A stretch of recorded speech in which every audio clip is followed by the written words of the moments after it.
اعوذ باللہ من الشیطان الرجیم بسم اللہ الرحمن الرحیم قال اللہ تبارک و تعالی وَإِذِ ابْتَلَىٰ إِبْرَاهِيمَ رَبُّهُ بِكَلِمَاتٍ فَأَتَمَّهُنَّ صدق اللہ العظیم۔ میرے محترم بزرگوں، دوستوں، اس سے پہلے جمعہ ابراہیم علیہ السلام کی سیرت اور توحید کے بارے میں بات ہوئی تھی، تو جو قصہ وہاں رہ گیا تھا کہ ابراہیم علیہ السلام کی قوم جب باہر گئی اور واپس آئی، ابراہیم علیہ السلام نے ان کے بتوں کے ساتھ جو کچھ کیا، کیونکہ وَتَاللَّهِ لَأَكِيدَنَّ أَصْنَامَكُمْ جو قسم کھائی تھی اس کو پورا کیا۔ تو جب وہ قوم واپس آئی تو انہوں نے ابراہیم علیہ السلام اور ان کے پجاری بھی آئے اور ساتھ عقیدت مند بھی، تو انہوں نے ابراہیم علیہ السلام سے پوچھا اَأَنْتَ فَعَلْتَ بِآلِهَتَنَا يَا ابراہیم، کیا یہ ہمارے خداؤں کے ساتھ یہ جو ان کا حشر نشر ہوا پڑا ہے یہ آپ نے کیا ہے؟ تو انہوں نے کیا جواب دیا؟ بل فعلہ کبیرہم ھذا فاسألوہم ان کانوا ینطقون۔ فرمایا کہ مجھ سے کیا پوچھتے ہو؟ جب آپ لوگ حاجات ان کی طرف لاتے ہو، کھانا پینا بھی رکھا ہوا ہے اور عزت ذلت بھی ان کی طرف منسوب کرتے ہو اور سارا کچھ ان کی طرف منسوب کرتے ہو، تو ان سے پوچھو۔ کیا جواب دیا؟ بل فعلہ کبیرہم، یہ جو ان کا بڑا بت ہے نا جس کے کندھے پر کلہاڑا رکھا تھا، اس سے پتہ کرو، یہ آپ کو بتائے گا۔ فاسألوہم، سوال کرو اس سے، ان کانوا ینطقون، اگر یہ کوئی بولتے ہیں تو یہ تو ان کو ان کی عقلوں پہ وار کرنا تھا، ان کی عقل میں جو چیز تھی نا وہ نکالنی تھی، شرک اور بت پرستی۔ اب جب یہ بات کی، کیونکہ بت تو ٹوٹے پڑے تھے، کسی کا ناک کسی کا کان، برا حشر ہوا تھا، اب وہ بڑے شرمندہ ہو کر اور بڑے کھسیانے ہو کر وہ کہنے لگے ابراہیم آپ کو یہ بات اچھی طرح معلوم تو ہے کہ آپ کو یہ بات معلوم ہے کہ یہ تو بولتے نہیں ہیں۔ تو پھر ابراہیم علیہ السلام نے فرمایا افتعبدون من دون اللہ ما لا ينفعکم شیئا ولا یضرکم، ان کو پوچھتے ہو، ان کی عبادت کرتے ہو جو نہ تمہیں نقصان دے سکتے ہیں نہ تمہیں کوئی فائدہ دے سکتے ہیں۔ اف لکم ولما تعبدون من دون اللہ افلا یعقلون، تف ہے تم پر جن کو تم پوچھتے ہو، تمہاری عقل نہیں ہے؟ پوچھو بڑے سے، اس بڑے سے پوچھو، شاید بڑے کو غصہ آیا ہو اور انہوں نے کوئی بات نہ مانی ہو اور اس نے اٹھ کر ان سب کو توڑ پھوڑ دیا ہو، تو بڑے ہی شرمندہ ہو کر کہنے لگے ابراہیم آپ کو پتہ تو ہے یہ بولتے نہیں ہیں۔ تو پھر ابراہیم علیہ السلام کا جو دعوت کا تھا، اصل جو نبی کی جو دعوت ہوتی ہے، جو ذمہ داری ہوتی ہے، وہ انہوں نے پوری کی کہ شرک کی جڑ کو کاٹ دیا جائے۔ اپنی سے انہوں نے کوشش کی، افتعبدون من دون اللہ ما لا ينفعکم شیئا ولا یضرکم۔ بہرحال ان کے بڑے بڑے پجاری بھی کھڑے تھے، بڑے عقیدت مند بھی کھڑے تھے، بڑے محبت والے بھی کھڑے تھے۔ اب یہ طے پایا مختصر کہ اب ان کو نمرود کے دربار میں پیش کیا جائے، انہوں نے بہت بڑی گستاخی کی، بہت بڑا جرم کیا ہے۔ نمرود کے دربار میں پیش ہوئے۔ اب یہ جو نمرود کے دربار میں پیش ہوئے اور وہاں سے جو حکم ہوا نا آگ میں ڈالنے کا، یہ ابراہیم علیہ السلام کی سب سے پہلی آزمائش تھی۔ وَإِذِ ابْتَلَىٰ إِبْرَاهِيمَ رَبُّهُ بِكَلِمَاتٍ فَأَتَمَّهُنَّ، اور آپ کے رب نے ابراہیم علیہ السلام کو چند باتوں میں آزمایا، فَأَتَمَّهُنَّ، اور انہوں نے ان کو پورا کیا، یعنی سچ کر دکھایا۔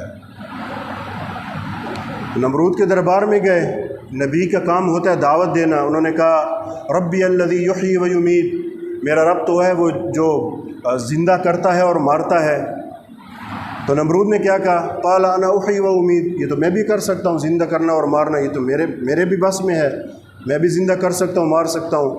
ایک بیچارہ جو بے گناہ تھا اس کو سزا دلوا دی موت کی، جو اندر جیل میں تھا اس کو باہر کروا دیا کج فہم نے، بے عقل نے۔ حالانکہ یحیی و یمیت کا مطلب ہے جو بے جان چیز کے اندر جان ڈالنے والی ذات۔ ماں کے پیٹ کے اندر کیا تھا؟ نطفہ تھا، پھر اس کو وہ کیا، پھر اس پر گوشت آیا، پھر ہڈیاں آئی، پھر اس کے اندر روح ڈالی. یہ ہوتا ہے جاندار، یہ جان ڈالنا اس کے اندر، زندہ کرنا. بہرحال وہ نہ سمجھا تو ابراہیم علیہ السلام نے دوسرے طریقے سے سمجھایا. فَإِنَّ اللَّهَ يَأْتِي بِالشَّمْسِ مِنَ الْمَشْرِقِ فَأْتِ بِهَا مِنَ الْمَغْرِبِ فَبُهِتَ الَّذِي كَفَرَ. تو پھر فرمایا اچھا ایسا کام کرو، میرا رب مشرق سے سورج نکالتا ہے، تم مغرب سے طلوع کر کے دکھاؤ.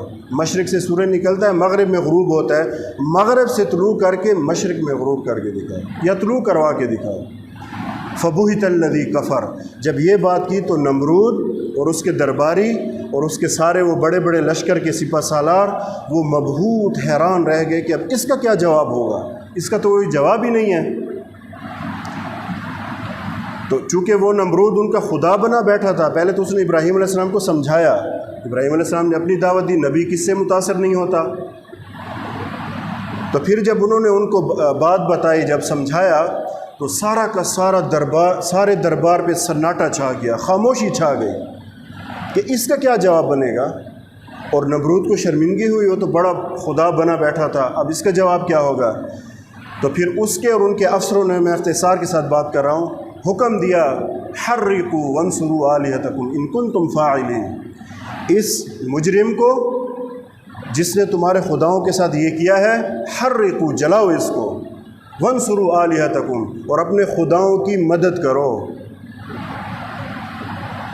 یہاں بھی اس کی عقل میں بات نہیں آئی کہ اپنے خداؤں کی مدد یہ کر رہے ہیں، اپنے خداؤں کے یعنی بدلہ وہ اتنا بھی نہیں کر سکتے کہ اب بدلہ لے سکیں، کیونکہ سب جھوٹ موڑ تھا. تو جب یہ حکم ہوا تو لکڑیاں اکٹھی کی، بہت بڑی آگ جلائی گئی.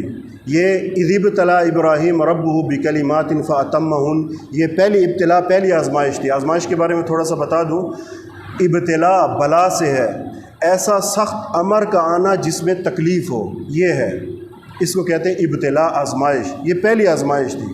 بہرحال جب لکڑیاں اکٹھی کی گئیں اور مثال کے طور پہ یہ کہتے ہیں، مثال دیتے ہیں کہ اتنی بڑی اور اتنی سخت آگ تھی، اتنی بھڑک رہی تھی، اوپر سے اگر کوئی پرندہ گزرتا تو وہ بھی نیچے گر جاتا اس کی تپش کی وجہ سے. تو آسمان میں کھلبلی مچ گئی، فرشتے اللہ کے پاس، یا اللہ آپ کے خلیل کو ڈالا جا رہا ہے، اب کیا کریں. تو اللہ نے تو کوئی حکم نہیں دیا، بہرحال اجازت لے کر آئے. پہاڑوں کا فرشتہ، بارش کا فرشتہ. ابراہیم علیہ السلام نے کسی کی مدد قبول نہیں کی.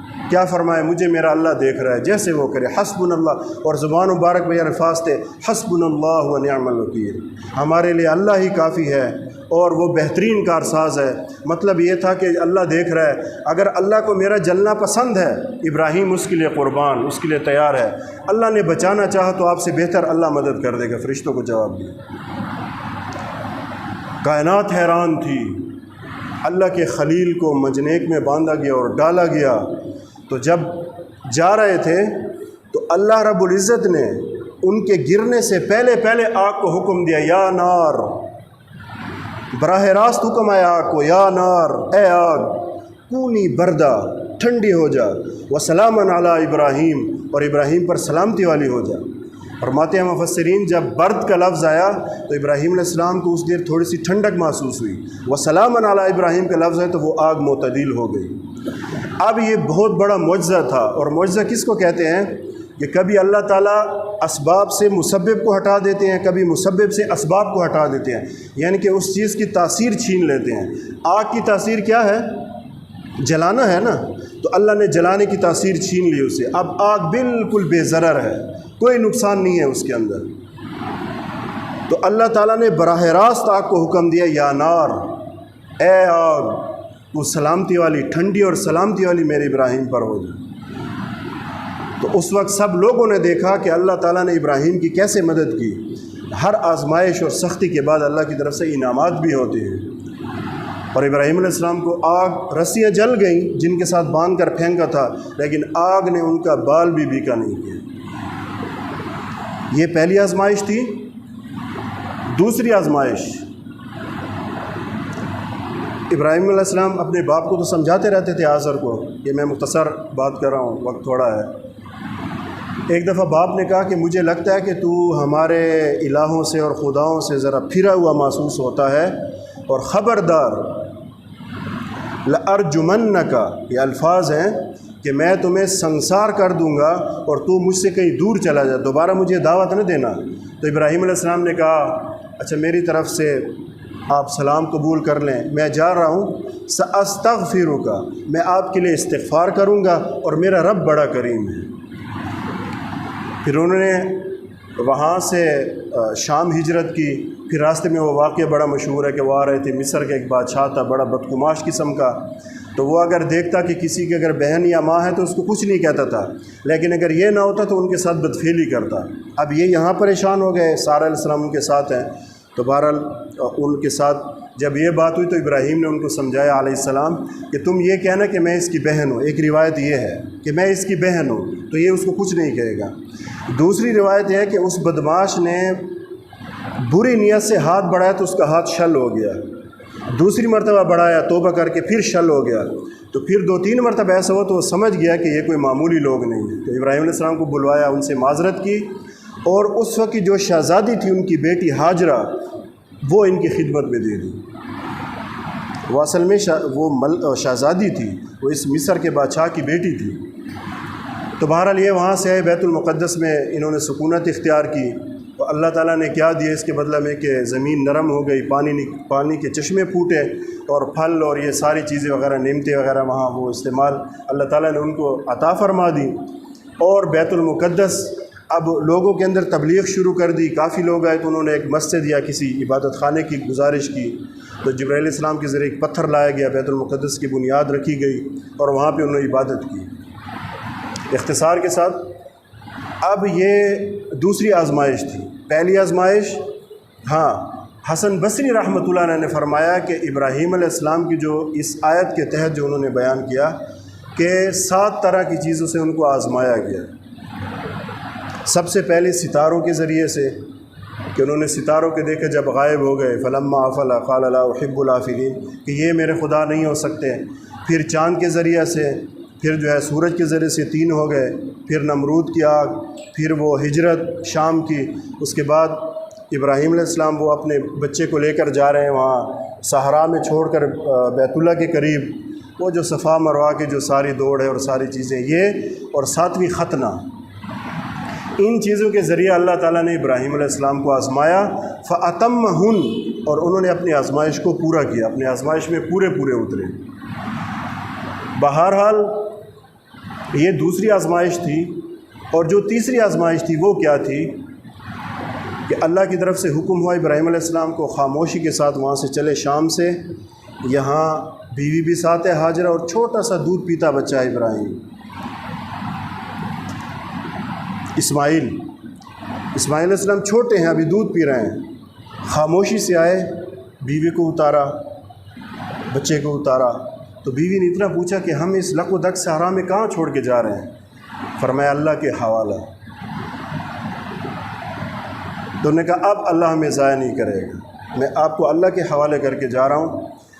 ان کو ایک چھوٹا سا مشکیزہ دیا جس میں تھوڑا سا پانی تھا اور ایک تھیلی کھجور تھی، یہ دے کے جب جانے لگے تو دعا کی، رب انی اسکنت من ذریتی بواد غیر ذی زرع، اے اللہ میں اپنے بچوں کو ایسی جگہ چھوڑ کے جا رہا ہوں جہاں پہ کوئی زراعت کا، کوئی آبادی کا بندوبست نہیں ہے، کوئی زراعت نہیں ہے، لق و دق صحرا ہے۔